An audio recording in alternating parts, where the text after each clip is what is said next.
Talo lived in a broken shed behind the abandoned barn.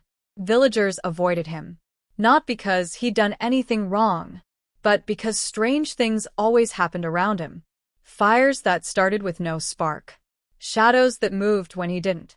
Eyes glowing faintly on nights he felt sad. So they beat him, mocked him, threw stones, blamed him for every missing chicken, every sick goat, every child who had nightmares. Villager 1 whispering, "The demon child is awake. Cover your windows." Villager 2, "He's cursed. If he stays here, we'll all die."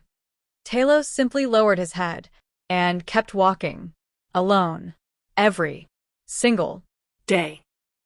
One night, something unusual happened.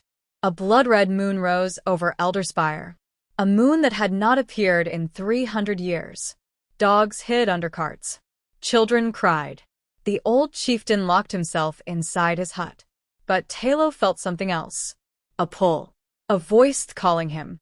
He walked behind the barn, the same place the villagers forbade, and found something lying in the dead grass. A golden egg. Large, glowing, warm. Before he could blink, the egg cracked. High-pitched screech. Wings fluttering. A tiny dragon leaped out, looked him straight in the eyes, and sneezed. A fireball shot out, burning down the corner of the barn.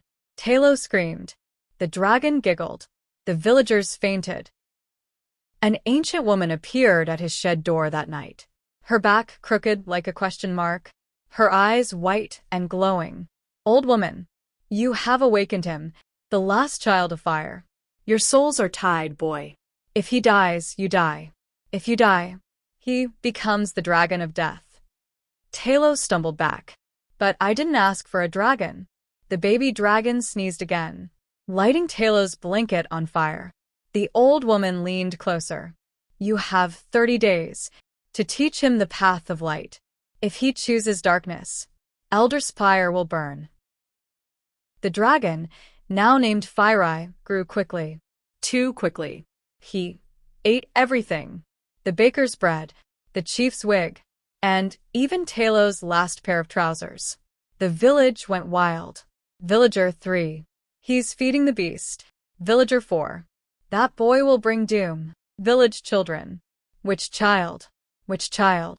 They chased him with sticks, threw mud at him, locked their doors when he passed. But Talo never left Fireeye's side. He fed him, washed him, sang to him, even hugged him after Fireeye accidentally burned his hair. For the first time, Talo felt needed, wanted, loved. When the 30th night arrived, the red moon returned, larger, darker, almost alive. Fireeye began to change. His eyes glowed white. His wings expanded. His breath turned icy cold. And then he spoke, not with words, but with a deep, ancient voice that echoed in Talo's bones. Spirits rose from the ground, whispering in forgotten tongues. The villagers screamed, running from their huts as shadows crawled over the village. The old woman stood on her hill. "It begins," she whispered. "The dragon must choose light or eternal darkness." Fireeye rose into the sky, wrapped in a tornado of black mist. Talo did the unthinkable. He ran after the dragon, straight toward Blackthorn Mountain, a place no one returned from. Thunder cracked. Dark spirits clawed the air. Every step felt like a lifetime. At the peak, he found Fireeye surrounded by shadowy spirits, trying to consume him. The air reeked of death. The ground trembled. A spirit hissed, "Leave him, boy. He is ours now." Talo gripped his torch. "No." The spirit snarled, "You cannot save him." Talo stepped closer. "He's the only one who has ever loved me. If he falls to darkness, then let me fall with him." Talo dropped the torch and wrapped his arms around the dragon's neck. He held tight, even as shadows tried to pull him away.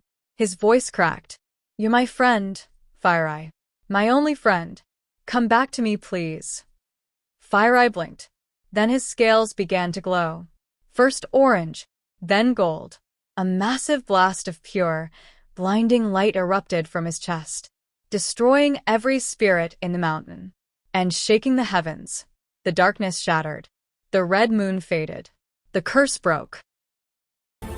The next morning, the villagers gathered around Talo and FireEye. But, for the first time in his life, no one ran. No one threw stones. No one called him cursed. The chief bowed. The children stared in awe. The old woman smiled, truly smiled, and said, "The boy who was unwanted has now saved us all." Talo looked at FireEye, who curled around him like a warm shield. From that day on, the orphan was no longer feared. He was respected, honored, loved.